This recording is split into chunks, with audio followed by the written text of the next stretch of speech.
Good afternoon. I'm Pastor Moon, Macon, Georgia.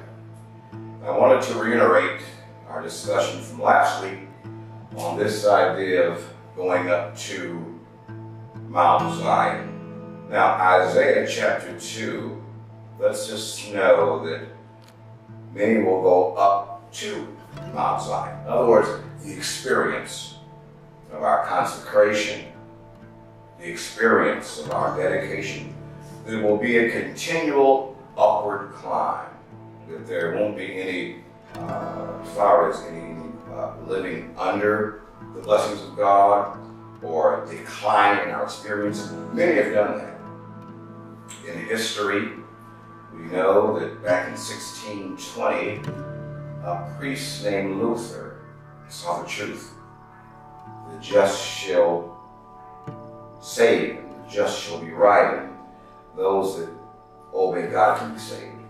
No more a work salvation. And so he began to proclaim these truths, and God showed him that a person can actually live a saved life without having to go through a priest. And for a while they did good, but after his death, they began to decline. In 1740 came two brothers named John Wesley. They preached the idea of perfection. Here's a book that talks about that by J.A. Wood. And again, it talks about living for God. But when John and his brother passed on, they began to make that a denomination. And of course, they began to decline. So it seems on the graph of religion, we see an upward motion and then a decline so many times. And being saved, we want to always have a continued experience of going higher and higher in God. Our last discussion, I mentioned to you about this pictorial. And again, I'll reiterate briefly, it was a dream I had of me going up the side of the mountain. And I was climbing. And I saw others coming down, but they were happy about it. They had changed the dress style, they had changed the way of behavior, and they were content with going down, not coming up. But Isaiah does say that it's an upward climb to Mount Zion. They were climbing up to Mount Zion. Jerusalem was an exalted place, always has been. And so we find ourselves climbing higher and higher to know more about God. For example, the book of Exodus, God called Moses to come up to the mountain. In the book of Revelation, he told John, come to. And maybe today's areas in your life, now you can come up a little higher. So we want to be careful that in these days of falling away, these days of confusion, that we don't find ourselves, you and I, in coming down in our prayer life, down in our consecration, down in our fasting praying, because whenever we come down, we're not able to get back up. It takes God to bring you back up. So I'd rather stay up, stay climbing higher and higher than to come down. I flew to Australia about 10 years ago. 35,000 feet. And we flew in that plane for I think about 13 hours. But I could sensibly begin to decline. Ears began popping. I could feel the pressure in my head. And think spiritually. When you begin to come down and experience, you can sense it. Maybe the love is going a little bit cold toward God or the saints. Maybe the love toward the Word of God and the songs of God a little bit not the way it used to be. And those are signals and signs that I'm getting a little cooler in my experience, or I'm coming down from where I used to be. If that's happening, we want to seek the Lord. As he said, he will instruct thee and teach thee, and where thou shalt go. He will guide us with his eye. Now, there is a fear in that, because once I begin coming down, it's hard to stop declining. The more you go down, the more easier it is to come down. And the farther you are from the light of God, the more confusing things can appear. The more you are from God and from His truth, you begin to adapt to a lower area or a lower level of spirituality. Many have begun going up, climbing higher and higher, but it came to pass. Years came and gone. They began to come down, to where they're like any other man. But do the Lord help you and I to be able to start and finish? I got to start right and finish right. And it's always an upward climb, an upward vocation. In Ezekiel, the Bible says that the church, God's people, are always winding upward. Always upward. The Israelites were in the wilderness for those years. God said, okay, now go north, go upward. So, Church of God, you and I must always go higher. It takes the Spirit and the Word to guide us. Men can't guide us. Denominations can't guide us.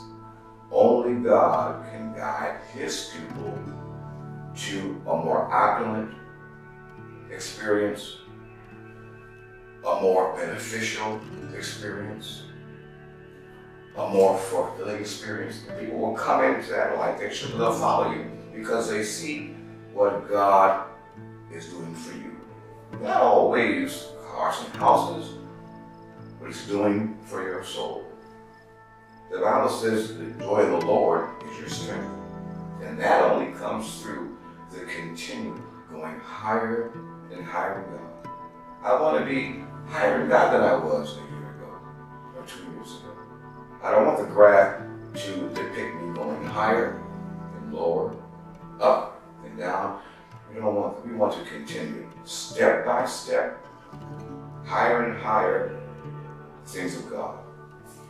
The Word tells us in the verse Isaiah 2:3, teach us His ways, walk in His path. And of Zion shall come forth the law, where the Lord from Jerusalem. So as I continue to go higher in God, He will show me more things. He told John, come up hither and I'll show you. Some things you'll not see till you come higher in God. He wants to improve our view, improve our projection. And if we don't come up, we won't see. Things that we need to see, we'll never see. He said, John, come up and I will show you. So again, denominations have gotten cold. Many types of religions have been exposed to what they are because they got to a point where we were going higher. Side note, in 1620 there was a group called the Anabaptists. Catholicism because they realized that they could not baptize infants. They came out called Anabaptists. And God began to guide them, but they stopped in a certain place. They wouldn't go any higher. And they were left in that position, having some truth, but they weren't progressing in God. Again, I refer to John Wesley and the group there. He began talking about perfection. At a certain point, they stopped. And for the most part, God has left them. No healing, no inspiration, no power. And when that has not happened, there's reason for it. They go to a certain point and they stop. So Lord, help us, help you and I to continue, whether you're 2 or 22,000, wherever the number is, not important. This is an individual thing between you and God. You want to hear those words, thou good and faithful servant. You want to hear that. So I can't blame denominations who say, or preachers or whatever, between you and God. And He's calling, maybe even right now. Maybe He's calling you right now to come on up. A little bit higher. I have a place for you in Mount Zion, a higher place, a higher plane. The song says, Lord, take us up where we belong. And that's in Mount Zion. I want to pray before we leave in this segment for God to bless and help us to continue to God. To continue no matter what comes our way. No matter who comes or who goes, to continue to go higher in God.